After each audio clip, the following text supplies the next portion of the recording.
गोकुळाष्टमीच्या सप्ताहामध्ये गोकुळाष्टमीचं जे कीर्तन असतं ते रात्री 10 ते 12 असतं आणि ते कृष्ण जन्माचं असतं. पण 100 वर्षापूर्वी भगवान बाबांच्या लक्षात आलं की ह्याच तिथीला ज्ञानेश्वर महाराजांचा सुद्धा जन्म झालाय. आणि मग बाबांनी ते सकाळी जे 10 ते 12चं कीर्तन ऍड केलेलं आहे ना, हे ज्ञानेश्वर महाराजांच्या जन्मोत्सवाचं आहे.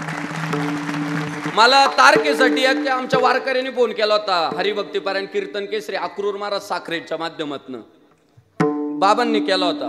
मी त्यांना म्हटलं बाबा हे सकाळी 10 ते 12 काय भानगडे?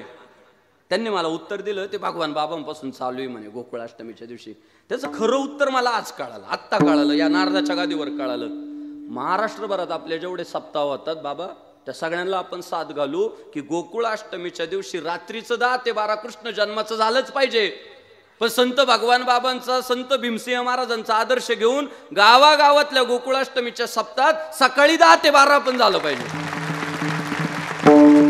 कारण ज्ञानेश्वर महाराजांचं चरित्र, ज्ञानेश्वर महाराजांचं महिमान ह्या सकाळी 10 ते 12च्या वेळेत जर आपण सांगितलं तर संध्याकाळी देव का आला? धर्म रक्षावया अवतार घेसी आपुल्या पाळीसी भक्तजना. तर अशा पद्धतीने गोड अशी गायक वादक आहे का? आहे.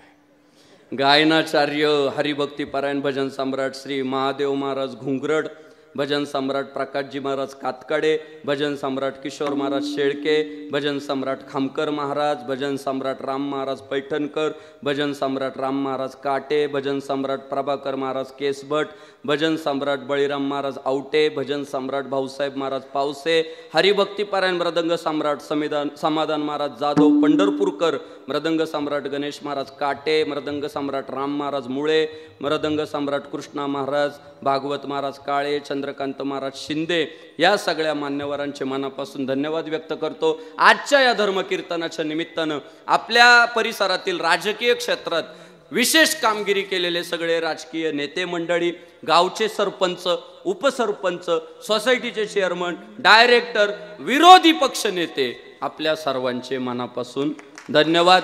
माता भगिनींचे मनापासून धन्यवाद. साऊंड सिस्टीम साठी जोरदार टाळ्या झाल्या पाहिजे. 100 पैकी 100 वायुनंदन आहे का? मग काय विषयच संपला. वायुनंदन म्हटलं का जिथल्या तिथं पंख्यांचे सुद्धा आवाज येत नाही भाऊ, नाही तर भर्रा भर्रा माटपात वाजत अख्ख. तुम्ही बघा एक लावलं तरी 100 पंखे असतील. संपवतो 100 पंखे असतील पण पंख्यांचा आवाज तर येणार नाही बोलताना. मंडपाची व्यवस्था, साऊंडचं नियोजन, बैठक व्यवस्था, वायुनंदन महाराष्ट्रभर. गुरुवर्य रामरावजी महाराज ढोक बाबा सुद्धा तोंड भरून कौतुक करतात ह्या सगळ्या. तर वायुनंदन मंडप, साऊंड सिस्टीम, सगळी सहकारी, video shooting, YouTube channel, Instagram, Facebook, Snapchat. पुन्हा एकदा गुरुवर्य श्रीराम महाराज झिंजुरके बाबांचे धन्यवाद व्यक्त केले पाहिजे. माझ्यासारख्या एका सामान्य कार्यकर्त्याला एवढं मोठं व्यासपीठ उपलब्ध करून दिलं.